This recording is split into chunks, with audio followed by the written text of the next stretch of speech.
Welcome back. We continue to track all the latest stories coming in, and this one is coming in from the state of Telangana. We are getting some news that Asaduddin Owaisi, the leader of AIMIM, has called for a protest, and this is against the strikes that have happened in the city of Gaza, killing about 500 people. He has invited the heads of all political parties for this particular protest slash rally, but no political speeches or demonstrations are going to be allowed.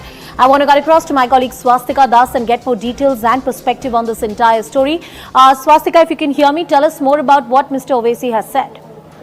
Well, Mr. Owaisi has called in for a protest at the party headquarters here in Hyderabad, Darussalam, on the 23rd, condemning the violence that has been unleashed on Palestine, and his stand has been clear from day one. He's called this war crimes being unleashed by Israel, and he's also, in fact, lashed out at Prime Minister Narendra Modi for not coming out in support of Palestine, despite India writing to Palestine saying that we stand with you several occasions in the past. Mr. Owaisi has also, in fact, called Netanyahu a devil in several of his speeches in the recent times, and now in the wake of the hospital attack in Gaza, Mr. Owaisi has called in protest. Interestingly, and remains to be seen which are the political parties that come out, because he said that this is a non-political protest, not encouraging any speeches here. His ally here, in fact, the Bharat Rashtra Samiti, so far hasn't spoken on the Israel-Palestine issue except for condemning the violence that has been going on.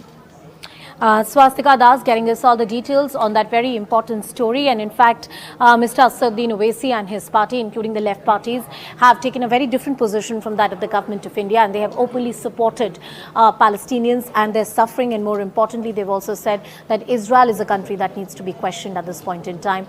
The left parties have even gone ahead and called Israel a terrorist state. Let's also get you once again to some more reports which are coming in. Let's have a look at this report on the blame game that has erupted after the strikes happened on Gaza, claiming the lives of 500 people. Hours after a strike on a Gazan hospital that claimed hundreds of lives, it remained unclear who was responsible for the bloodiest single incident since the Israel-Hamas conflict began, with officials on the two sides trading blame. Israel's military spokesman Daniel Hagari said its forces analyzed its systems and found that rockets fired by, quote, terrorists in Gaza were to blame. Intelligence from few sources that we have in our hands indicates that the Islamic Jihad is responsible for the failed rocket launch which hit the hospital in Gaza. But the Palestinian envoy to the United Nations, Riyad Mansour, denied that story. It is a lie, and the Israeli spokesperson of the army, about a week ago, made a statement in which he said, evacuate the hospitals are target. Mansour urged US President Joe Biden to help stop the carnage against the Palestinian people. In a statement on social media, Biden said he was outraged by the hospital strike, adding that he had directed his national security team to find out exactly what had happened. According to the White House, Biden will also be asking some tough questions of Israel's prime minister during a planned trip to the country on Wednesday. But Biden's diplomatic mission has now been upended by the hospital blast.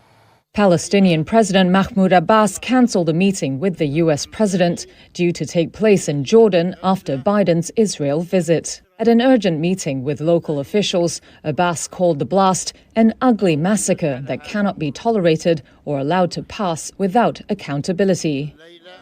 The deadly hospital strike comes as a humanitarian crisis grows in Gaza, with Israel cutting off power, water, food, fuel and medicine supplies into the enclave, intensifying an existing blockade there.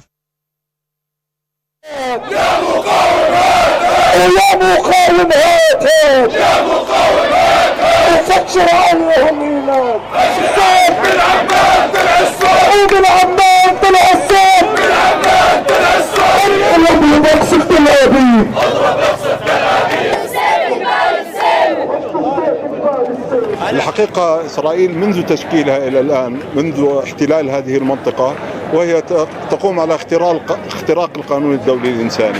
اتفاقية جنيف واضحة بهذا الشأن، عدم المساس بأي مراكز صحية أو أي مستشفيات، لكن ما يجري هو عبارة عن جرائم إنسانية لكن للأسف بغطاء أمريكي.